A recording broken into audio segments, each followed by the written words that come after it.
आप सुन रहे हैं कपड़िया से SKR म्यूजिक की प्रस्तुति।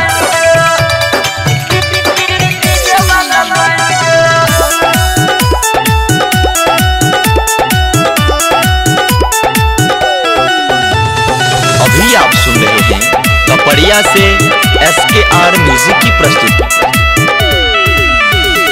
डीजे बजाबे छौरा गाँव एले ओकर से नैन सखी लेरी गेले गे सखी सुन। हाँ डीजे बजाबे छौरा गाँव एले ओकर से नैन सखी लेरी गेले छौरा को के इशारा मांगे लोटा में पानी गे। हम हो गेलिए छोड़ी जाइन गे मारे छोटी जेवाला लाइन गे। हम हो गेलिए छोड़ी जाइन गे मारे छोटी जेवाला लाइन गे। हम हो गेलिए छोड़ी जाइन गे मारे छोटी जेवाला लाइन गे।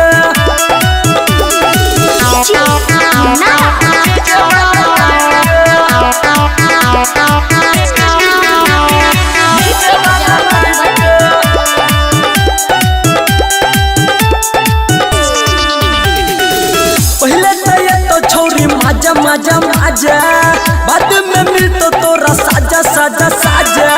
अच्छा देख ले पहले तो ये तो छोरी मजा मजा मजा बाद में मिलतो तोरा साजा साजा साजा। बने बे ओकरे ला भर ले लिए हम ठाइन गे। हम हो गेलिए छोरी जाइन गे मारे छोटी जेवाला लाइन गे। हम हो गेलिए छोड़ी जाइन गे मारे छोटी जेवाला लाइन गे।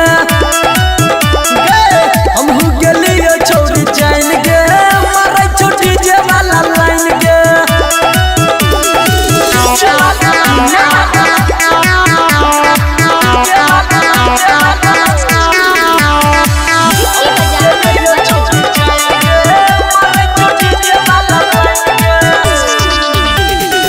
चमक छुआई के काजल काजल काजल यह पसंद छोगे